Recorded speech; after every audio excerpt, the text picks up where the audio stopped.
کیا اللہ کا نبی ناراض ہو سکتا ہے؟ کبھی آپ نے سوچا ہے کہ اللہ کا نبی بھی مایوس ہو سکتا ہے؟ کیا اللہ کا نبی اپنی قوم کو چھوڑ سکتا ہے؟ یہ سوال عجیب لگتا ہے، لیکن آج کی کہانی اسی سوال سے شروع ہوتی ہے۔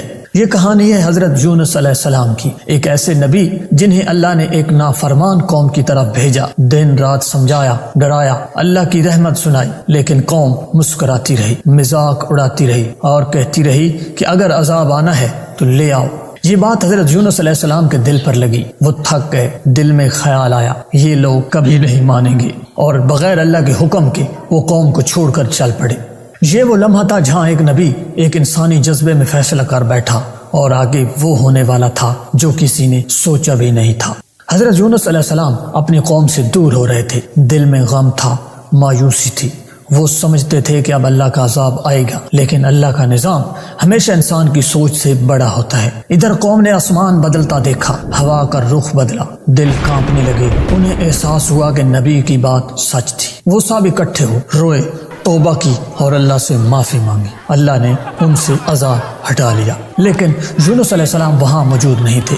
وہ ایک کشتی میں سوار ہو چکے تھے، ایک عام مسافر کی طرح، نہ کوئی پہچان، نہ کوئی شان، صرف ایک خاموش نبی جسے ابھی نہیں معلوم تھا کہ اللہ اسے کس راستے واپس لانے والا ہے۔ کشتی سمندر کے بیچ پہنچی، آسمان اچانک بدل گیا، بادل گرجنے لگے، ہوا چیخنے لگی، لہریں دیواروں کی طرح اٹھنے لگی، کشتی ہچکولے کھانے لگی۔ ملاح گھبرا گئے، کہنے لگے کشتی ہلکی کرو ورنہ سب ڈوب جائیں گے۔ قراندازی ہوئی، ایک نام نکلا، پھر دوبارہ وہی نام، تیسری بار پھر وہی نام۔ حضرت یونس علیہ السلام سمجھ گئے کہ یہ اللہ کی طرف سے ہے۔ انہوں نے کوئی مزاحمت نہ کی، خاموشی سے سمندر میں کود گئے، اور اسی لمحے ایک بہت بڑی مچھلی آئی اور انہیں نگل گئی۔ نہ چیخ، نہ آواز، صرف گہرا اندھیرا۔ یہ کوئی عام اندھیرا نہیں تھا، یہ تین اندھیرے تھے، رات کا اندھیرا، سمندر کا اندھیرا اور مچھلی کے پیٹ کا اندھیرا۔ نہ روشنی، نہ آواز، نہ وقت کا احساس۔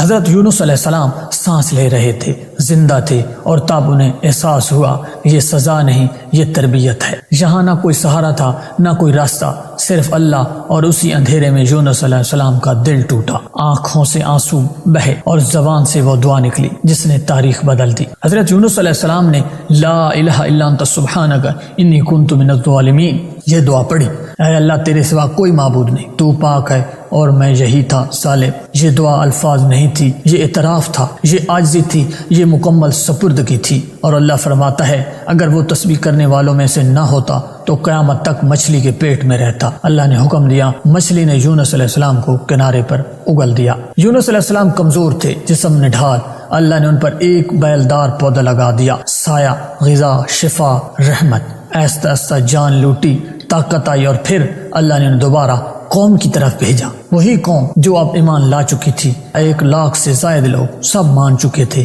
یہ تھا اللہ کا منصوبہ۔ یہ کہانی صرف یونس علیہ السلام کی نہیں، یہ ہماری ہے۔ جب ہم مایوس ہوتے ہیں، جب ہم سمجھتے ہیں کہ اللہ اب سب ختم کر چکا ہے، تو یاد رکھیں اللہ ہمیں اندھیروں میں بھی سن رہا ہوتا ہے۔ اگر مچھلی کی پیٹ میں دعا قبول ہو سکتی ہے تو آپ کی زندگی میں کیوں نہیں؟ بس ایک شرط ہے، مان لو، جھک جاؤ اور کہو یا اللہ میں ہی غلط تھا،